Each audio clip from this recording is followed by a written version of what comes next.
नमस्कार मित्रों। भारत में कई ऐसी कहावत हैं जो एवरग्रीन हैं, सदाबहार हैं, वो अभी भी प्रासंगिक हैं। जैसे कि नाच न जाने आंगन टेढ़ा। और एक कहावत और भी है कि बुरा कारीगर हमेशा दोष अपने औजारों पर मढ़ देता है। तो यही हाल भारत में चुनाव को लेकर होता रहा है और हो रहा है। अपनी हार का ठीकरा अपने कर्मों पर नहीं बल्कि ईवीएम मशीन पर फोड़ा जा रहा है। और पहले जब बैलेट पेपर से चुनाव हुआ करते थे तब ये था कि मैनेज कर लिए जाते हैं, बूथ लूट लिए जाते हैं, बूथ कैप्चरिंग हो जाती है। बैलेट वाला चुनाव तो बुलेट से ही प्रभावित कर लिया जाता था। और उस जमाने में बाहुबलियों का जमाना हुआ करता था, जो कि अभी भी कुछ बाहुबली चुनाव को प्रभावित कर ही लेते हैं। लेकिन अभी तमाम तरह की आपत्तियां दर्ज करने के बाद चुनाव आयोग ने सबको आमंत्रित किया और उनकी शंकाओं को दूर करने की 100% कोशिश की। लेकिन जब किसी को ठीकरा ही फोड़ना है तो वो संतुष्ट कैसे हो सकता है। भारत में अगर आपको लगता है कि आपके साथ न्याय नहीं हो रहा तो आप सुप्रीम कोर्ट तक जा सकते हैं। और इस मामले को भी सुप्रीम कोर्ट तक ले जाया गया, जहां चुनाव आयोग और ईवीएम को गलत बताने वाले दिग्गज वकील मैदान में गए। लेकिन वहां पर सुप्रीम कोर्ट को वो कोई प्रूफ नहीं दे पाए कि ईवीएम को हैक किया जा सकता है। चुनाव आयोग ने कई बार ईवीएम को हैक करने के लिए मैराथन आयोजित किया, लेकिन तब ये कोई अपना ऐसा नहीं दिखा पाए। और जब चुनाव अभी संपन्न हो गए, इंडी ने घोषित कर दिया कि एनडीए हार गया नैतिक रूप से, यानी वो जीत गए। जब वो हारे हैं तो ये जीते हैं। लेकिन जहां मध्य प्रदेश में 29 की 29 सीटें कांग्रेस गंवा बैठी, तो वहां के दिग्गज नेता दिग्विजय सिंह, जो ईवीएम पर सबसे ज़्यादा उंगलियां उठाते थे, उन्होंने ये बात मानी कि ईवीएम बिल्कुल सही है। अगर ईवीएम गलत होती तो उत्तर प्रदेश में ऐसे नतीजे कदापि नहीं आते। लेकिन ये सब मामला ठंडा पड़ गया था, ये लोग खुशी मनाने लगे थे। अब इंडी गठबंधन के अघोषित रूप से सर्वे सर्वा तो जो हैं उनको लोग पप्पू कहते हैं। लेकिन पूरी इंडी गठबंधन के जो मुखिया हैं वो सभी पप्पू और गप्पू हैं, ये प्रमाणित हो चुका है। क्योंकि जो जश्न मना रहे थे, आतिशबाजी कर रहे थे, वाहवाही बटोर रहे थे और एनडीए को हारा हुआ बता रहे थे, ईवीएम को ठीक ठाक बता रहे थे, अचानक उन्हें दिव्य ज्ञान प्राप्त हुआ कि नहीं, 234 कम होते हैं 292 से। क्योंकि इनकी मैथमेटिक्स कैसी है, पप्पू लोग तो पप्पू ही होते हैं। इन्हें अभी पता लग गया। और वो भी कब पता लगा, जब दुनिया के सबसे धनी व्यक्ति, टेस्ला कार के मालिक, जिन्होंने ट्विटर को खरीद के एक्स कर दिया, एलन मस्क, अभी वो दुनिया में नंबर 1 पे हैं धन के मामले में। और उन्होंने एक ट्वीट किया अपने ही एक्स हैंडल पर कि ईवीएम का उपयोग नहीं किया जाना चाहिए, ईवीएम हैक हो सकती है। हालांकि संभावना बेहद कम है, लेकिन की जा सकती है हैक। अब एलन मस्क के ट्वीट के बाद भारत के ये लोग पप्पू सारे फिर से अपने लग गए और तरह तरह की बातें फिर से होने लगी। जवाब दिया एलन मस्क को सबसे सही और सटीक पूर्व केंद्रीय मंत्री राजीव चंद्रशेखर ने। उन्होंने कहा, श्रीमान एलन मस्क जी, फिर तो आपकी टेस्ला कार भी हैक हो सकती है, उसको बंद करिए आप। क्योंकि एलन मस्क की सबसे बड़ी पहचान टेस्ला कारों को लेके है, जो कि इलेक्ट्रिक कार हैं।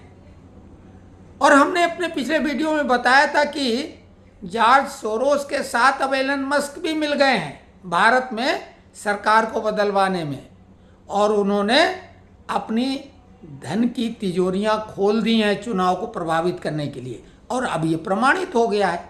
हालांकि एलन मस्क ने जिन ईवीएम मशीनों पर सवाल उठाया था वो अमेरिकन हैं, जो कि इंटरनेट से कनेक्ट होती हैं। राजीव चंद्रशेखर जी ने, केंद्रीय मंत्री जो रहे हैं, उन्होंने कहा कि ईवीएम मशीनें जस्ट लाइक कैलकुलेटर को हैक करके कोई दिखाए।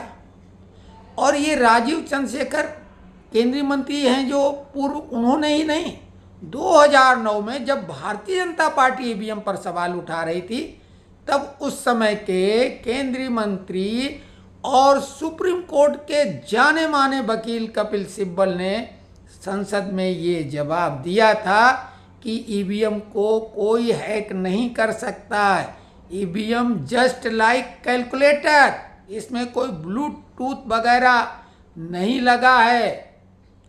इतना होने के बाद भी अब इन लोगों को दिव्य ज्ञान अब प्राप्त हुआ कि ये ईवीएम की वजह से हार गए हैं, जो कि पहले जश्न मना रहे थे। और आपको एक चीज़ और बता दें जिसका जवाब नहीं दिया जा रहा है, चंडीगढ़ में मेयर के चुनाव के समय जब मसीह महोदय ने हेरा फेरी की थी, वो चुनाव बैलेट पेपर से हुए थे। हालांकि वो चुनाव आयोग नहीं कराता है, लेकिन फिर भी चुनाव कोई भी कराए, वो चुनाव बैलेट पेपर से हुए थे, और इसलिए उसमें इतनी हेराफेरी की बात सामने आई। और ये भी लगता है कि ये बहानेबाजी की गई थी, सारा प्रायोजित कार्यक्रम था सुप्रीम कोर्ट से लेके, क्योंकि सुप्रीम कोर्ट ने कई ऐसी टिप्पणियां की जो चुनाव को प्रभावित कर सकती थी। वर्तमान सरकार को वो भी बदलवाना चाहते थे, साफ उनकी नीयत झलक रही है। तो बैलेट पेपर और ईवीएम मशीन की तुलना ये लोग अलग अलग ढंग से करते हैं, ठीक उल्टी दिशा में। चंडीगढ़ का चुनाव कैसे हुआ बैलेट पेपर से, और बैलेट पेपर के चुनाव को चुनाव अधिकारी प्रभावित कर सकता है, और किए जा चुके हैं। हम आपको एक बहुत बड़ी घटना याद दिलाते हैं। 3 बार मुख्यमंत्री रहे उत्तर प्रदेश के सीबी गुप्ता, चंद्रबानु गुप्ता जी को कहा गया था कि चुनाव जानबूझ के हरवाया गया है। उधर से बैलेट बॉक्स चले जिस ट्रक में, वो ट्रक कहीं दूसरी दिशा में गया, और सब उसी तरीके का बैलेट बॉक्स भरी हुई पेटियां, और उस जमाने में 1,20,000 से वो हार गए थे चुनाव, और ये जन चर्चा थी कि चुनाव हरवाया गया है कांग्रेस की अंतर्कलह की वजह से। खैर, ये तो एक अलग बात है। तो धांधलेबाजी की बात है, ये तो सर्वविदित है कि बैलेट वाले चुनाव बुलेट से प्रभावित होते थे। बिहार में कैसे कैसे हायर किए जाते थे उस समय, और बाहुबलियों का क्या जलवा था। अब बाहुबली चुनाव में हारने लगे हैं ईवीएम की वजह से, और इसमें प्रभावित करने के लिए तभी तरह तरह के प्रलोभन, झूठे वादे और इतनी मेहनत नेता करते हैं, गर्मियों में भी, जिसमें घर से लोग निकलना पसंद नहीं करते हैं। नेताओं ने किस कदर मेहनत की ये सभी ने देखा। और जब सुप्रीम कोर्ट ने भी ईवीएम को सही कह दिया, तो इन लोगों पर अब कोर्ट की अवमानना का केस क्यों नहीं चलना चाहिए। सुप्रीम कोर्ट को स्वतः संज्ञान लेकर ऐसी पार्टियों की मान्यता रद्द करनी चाहिए, इस बात को लेके कि ये अकारण जनता को बरगला रहे हैं। तो ये बात हम इसलिए कह रहे हैं कि बैलेट वाले चुनाव तो प्रभावित होते थे, और चंडीगढ़ वाला भी हुआ। किसने कराया, क्यों कराया, कैसे कराया, लेकिन किया ना। और ये भी बता दें, हम स्वयं 9 चुनाव करवा चुके हैं, और उसमें चुनाव अधिकारी 1, 2, 3 से लेके प्रिसाइडिंग अफसर तक की भूमिका निर्वहन कर चुके हैं, और बैलेट वाले भी करा चुके हैं, और ईवीएम वाले चुनाव में किसी किस्म की हेरा फेरी नहीं संभव है। ये हम भी कह रहे हैं दावे के साथ, क्योंकि सुनी सुनाई बातों को लोग कहते हैं। जिन लोगों ने चुनाव कराया है और काउंटिंग कराई है, तो प्रिसाइडिंग अफसर और रिटर्निंग ऑफिसर से पूछिए कि क्या ये संभव है, वो बोलेगा बिल्कुल नहीं। तो ये अब क्या करें, क्योंकि जो पैसा इन्वेस्ट किया था एलन मस्क, चाइना ने और सोरोस ने और ऐसे तमाम देश के अंदर और बाहर के अन्य लोग और संस्थाएं हैं जो इस सरकार को हटाना चाहते थे। तो अब करें तो क्या करें, अब फिर से ठीक रहा, वही ईवीएम पर ही फोड़ा गया और वही संभव भी था। तो लेकिन एक बात इससे प्रूव हो गई, अंततः इंडी को ये अकल आ गई कि 234 वाला हारा कहलाता है और 292 वाला जीता। तो उन्होंने अब ये मान लिया, और ये इसलिए मान लिया कि सारे दांव पेच अफवाहों को फैलाने के बाद भी वो एनडीए में सेंध नहीं लगा पाए, लेकिन एक भारी गलती कर बैठे। जो पूर्व गठबंधन था चुनाव के एनडीए, उसके दलों को खुलेआम तोड़ने, बरगलाने, फुसलाने का जो कुत्सित प्रयास इन्होंने डंके की चोट पर किया है, तो इन्होंने लाइसेंस खुलेआम भाजपा को दे दिया है। अब तुम किस मुंह से बात करोगे। और स्पीकर की बात जहाँ तक है, तो याद करिए हिमाचल जहाँ आपकी सरकार है और 6 विधायकों की सदस्यता आपने रद्द कर दी। तो ये भी ध्यान दो कि 240 वाला भी बहुमत में आ सकता है, क्योंकि स्पीकर सदस्यता आप हंगामा करेंगे जरूर, और इस बार वो तलवार लेके बैठेगा, सदस्यता तुम्हारी खटाखट खटाखट खटाखट। ध्यान दो, क्योंकि तुमने कर दिखाया, उन्हें करना है। जितनी भी बातें हैं, जितने भी आरोप प्रत्यारोप हैं, वो सब कांग्रेस ने पहले किए हैं।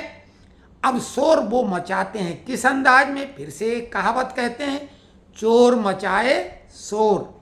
अपनी चोरी को ढकने के लिए चोर शोर मचाता है, वो गया वो गया वो गया चोर।